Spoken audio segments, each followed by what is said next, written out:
It's Saturday. It must be the Saturday show. We're going to talk about singles charts for a while, not blind date type stuff, not boy meets girl. I mean music singles charts for a little while. Now, I'm not saying that singles charts have always meant that much to me, because for a lot of my life I've liked the sort of music that will never feature in a singles chart because not enough people like it. But the UK singles chart has always been a way of getting a little indication of what people like. It's now March 2017, and by way of example, let's go back 50 years. Let's look at the singles chart this week, 50 years ago in 1967. Put it on the screen. Now, my mercenaries, this was the week, as you can see, that the double A side by the Beatles, Penny Lane, Strawberry Fields Forever, was kept off the #1 spot by Release Me by Engelbert Humperdinck. There are a lot of people out there who think that Penny Lane, Strawberry Fields double A side was the best single the Beatles ever released, but it was still kept off the #1 spot. And that #1, Release Me, come on, that's a classic too, isn't it? It's a classic. So there you go, the #1, the #2 spot taken up by two absolute stonking classics. But what else was going on this week in 1967? Let's have a look down the chart. When we get to #7, we've got I'm a Believer by the Monkees, another classic song. We got Mellow Yellow by Donovan.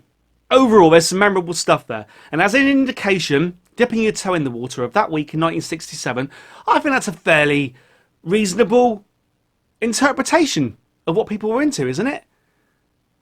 I can sing a lot of those songs right now. Everyone remembers Release Me, don't they? Please release me, let me go, 'cause I don't love you anymore. Quite sad, really. Sadness counterbalanced by I'm a Believer. My point being, the charts seem to be representative of something, of a certain cross-section, of something. Let's shoot forward in time a few decades. Let's go back one decade. Let's go and look at what this week was like in 2007. Put it up there. Let's have a look at the chart here. We've got Shine.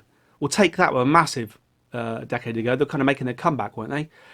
You got Ruby, Ruby, Ruby, Ruby. La la la la la la. Do ya? Not really a fan myself, but that was a big song. Let's go through there. You've got Gwen Stefani. We've got Mika. Oh, that's that Grace Kelly song. That's that Freddie Mercury Queen thing, isn't it? Is that representative of 2007? It's there or thereabouts. You've got a boy band, you've got a rock band, you've got your pop, you've got your novelty Micah thing, you've got Akon, you've got Snoop Doggy Dogg there, you've got Justin Timberlake, you've got a representative sample of something there, haven't you? To represent that year. Haven't you? Let's look at this week's UK Top 10.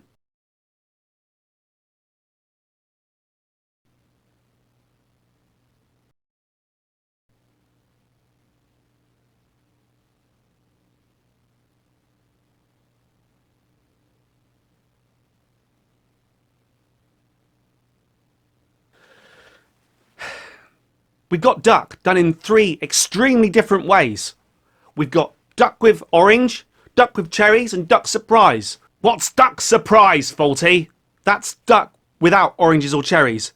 And what do you do if you don't like Duck? If you don't like Duck, you're rather stuck. My mercenaries. What do you do if you don't like Ed Sheeran? Eh? This is the top 10 this week. In the UK, I need some kind of no, or Whole Lot of Love by Led Zeppelin. Loop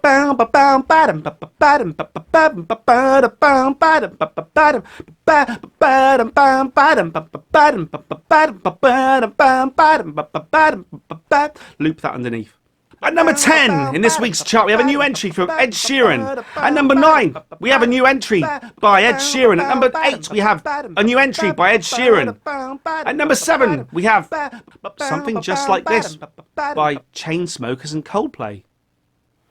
At number 6, we have a new entry by Ed Sheeran. At number 5, we have a new entry by Ed Sheeran. At number 4, we have a new entry by Ed Sheeran. At number 3, staying at number 3, we have Ed Sheeran. At number 2, we have a new entry by Ed Sheeran. At number 1, the same as it was last week, we have Ed Sheeran.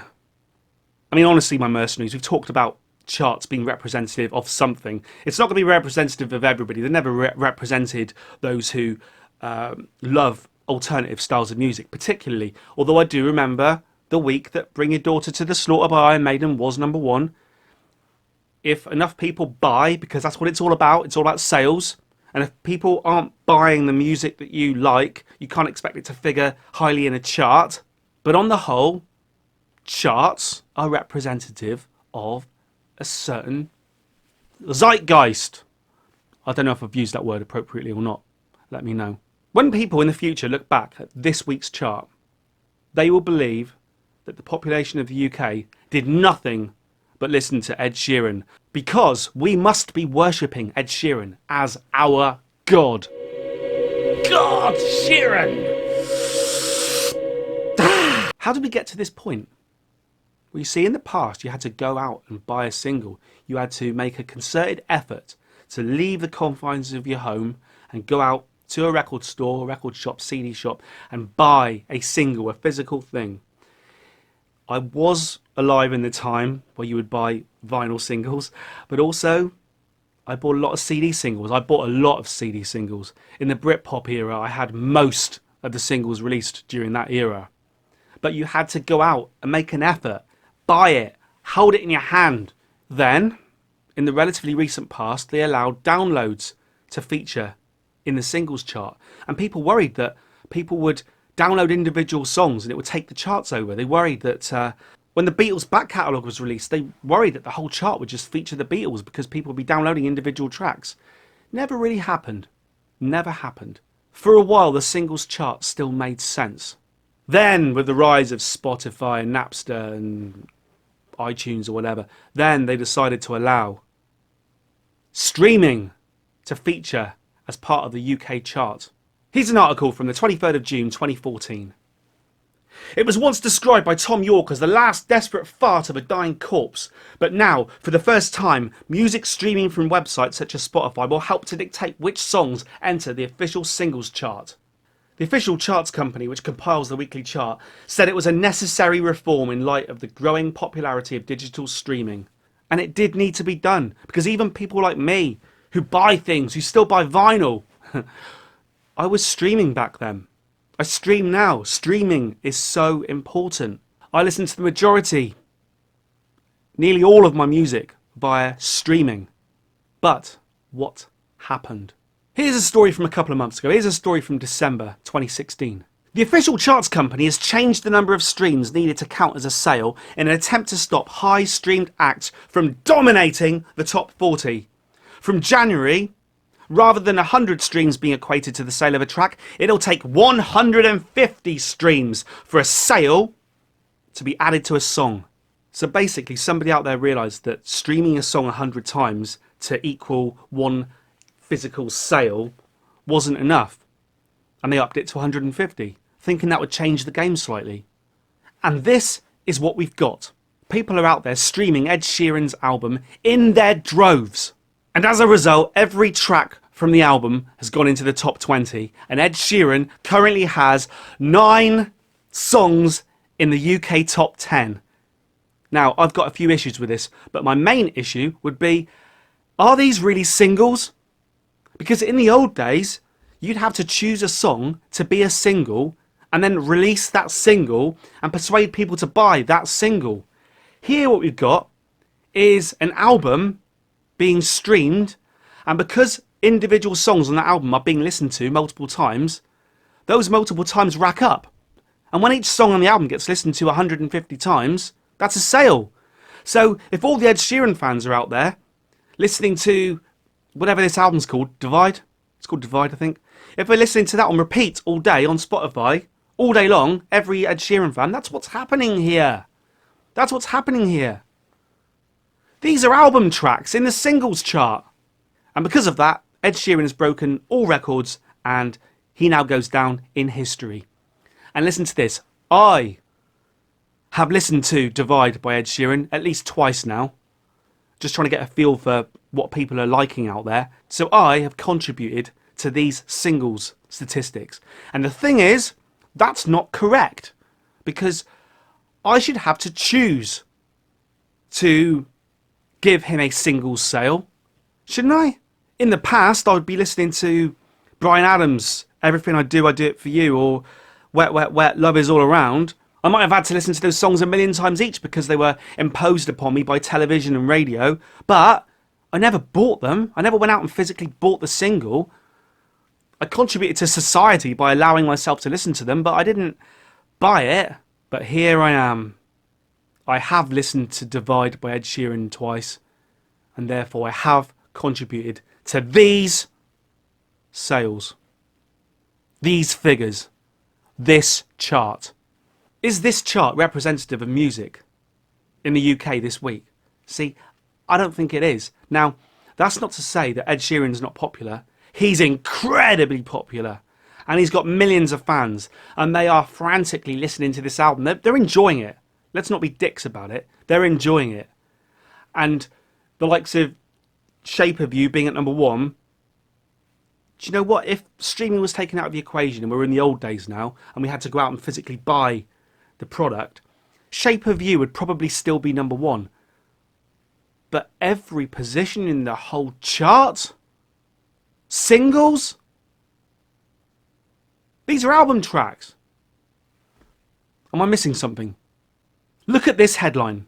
From yesterday, Ed Sheeran's singles chart takeover spurs calls for drastic rethink. There were concerns that the dominance of the singles chart by one artist was destroying its credibility. Holy shit, yeah, I'd say so. I'd say so. People will say, this is purely a sales chart. If people are buying music, that puts the song in the charts. There's nothing you can do about it. That is true popularity.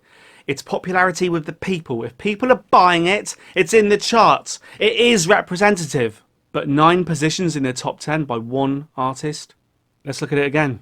1967. 2007.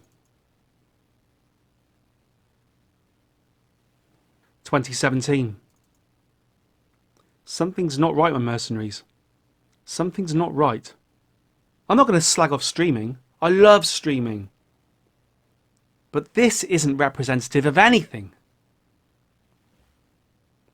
This chart isn't fair. It's not fair. I listened to Ed Sheeran's album. I was going to review it. I was going to give you a flavour of what I feel about it. But I won't here. Let's just leave this, as I intended it to be, a discussion of streaming. How do we go forward with measuring the popularity of songs when it comes to streaming? If you listen to an album 150 times, have you really bought every song on that album as a single? I listened to Seventh Son of a Seventh Son by Iron Maiden 10,000 times, but I only ever bought Can I Play with Madness, Infinite Dreams. I bought the songs that were released as singles, and I bought them once. Or more than once because of the con with CDs, CD1 and CD2.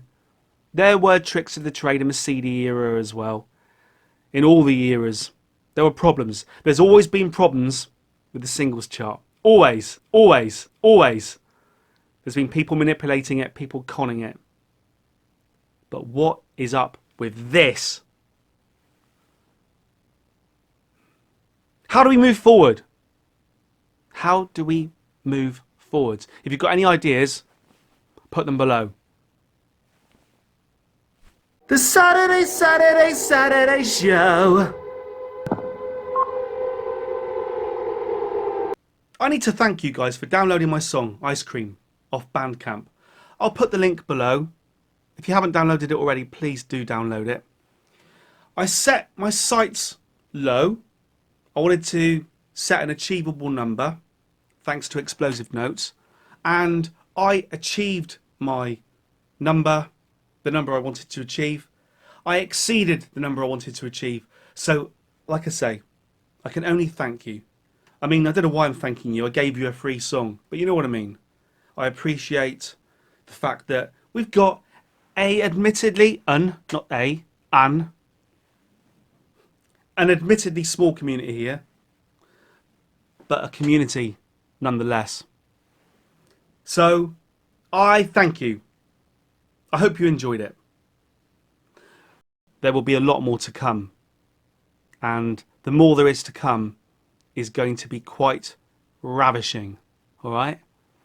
So if you want to be ravished by me, continue watching this channel. Like I say, I'm still small fry. But I am fry. The Saturday show. Mercurial comment of the week. Podrick Floyd. Let's just call him Mr. Floyd in case I've pronounced his name wrong. Mr. Floyd comments, "What is your favourite ice cream, Six? I bet it's one I don't like." I reply, "Rum and raisin," because it is. Mr. Floyd replies, "I love," in capital letters, "I love rum and raisin. I can't quite believe it." Nor could I, Mr. Floyd. Believe me, nor could I. Mercurial comment of the week. Can I be honest with you for a moment? This episode of The Saturday Show is short. I'd like to think it's short but sweet, but I think it's just short. Future episodes will be better. I'd like to think I'm going to go on an upwards trajectory. But for the moment, I'm going to have to leave it here. I'm going to be a busy bee. Well, no, a busy person, a busy human over the next couple of weeks. But as a result of what I'm going to be doing, I'm hoping to bring you some quality Mercurial 6 television. All right? I'm hoping to do that. If you haven't downloaded Ice Cream, go and do it. If you haven't subscribed, and I'm assuming that most people who get this far through this particular video will have, but if you haven't subscribed, subscribe. We've got a little bit of a community going on here, and I'd like our community to expand. Press the bell. And if you haven't already, go and watch a series called The Trip, starring Steve Coogan and Rob Brydon, produced by the BBC. I think in America it was actually edited down into a film length, movie length, released as a movie called The Trip. However, if you can, go and watch the first series, 6 episodes of the BBC series The Trip. It will stand you in good stead for my future content over the next few weeks, alright? My Mercurial mercenaries. More than ever before, I thank you. I thank you. Over and out.